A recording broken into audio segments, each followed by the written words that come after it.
సతీదేవి తపస్సు ఫలించే టైం వచ్చింది. సృష్టిలో మొదటి లవ్ స్టోరీ మొదలవబోతోంది.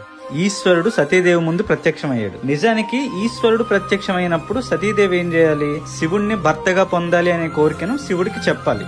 కానీ ఆయన ప్రత్యక్షం అవ్వగానే ఆయన్నే చూస్తూ ఉండిపోయిందిట సతీదేవి. ఎందుకని? ఆయన అంత అందంగా ఉన్నాడు. స్ఫటికంలా తెల్లగా ఉండి చతుర్భుజాలతో త్రిశూలాన్ని పట్టుకుని 3 కన్నులతో ముగ్ధ మనోహరంగా ఉన్నట్ట. సరే, ఎంతకీ ఏమీ చెప్పట్లేదని శివుడు ఆవిడ వంక చూస్తే అప్పుడు మాత్రం ఆవిడ సిగ్గుతో తలదించుకుంటుంది. సరే, ఏం అడగాలో సతీదేవికి తెలుసు, ఆవిడ ఏం అడుగుతుందో శివుడికి కూడా తెలుసు. అయినా కూడా సతీదేవి గొంతు వినాలనిపించి శివుడే అడుగుతాడు. నా కోసం ఇంత గొప్పగా వ్రతం చేసావు, తపస్సు చేసావు, నీకు ఏం కావాలి అని అడుగుతాడు. సతీదేవి అడగగానే మాట్లాడలేదు. సిగ్గు బిడియం నుండి బయటపడి మీకు ఏ వరం ఇవ్వాలనిపిస్తే అది ఇవ్వండి అని సతీదేవి ఇంకా పూర్తిగా అనక ముందే వెంటనే శివుడు అంటాడు, నువ్వు నా భార్య అవుతావా అని. అసలు ఎంత అద్భుతమైన సీన్ ఇది. ఈశ్వరుడు ఆ మాట చెప్పగానే సతీదేవి శివుడి వంక కూడా చూడకుండా తల వంచుకునే శివుడి చెంతకు చేరుతుంది. అంటే తెల్లటి చంద్రుడి చెంతకు నీలి మేఘాలు చేరుకున్నట్టు.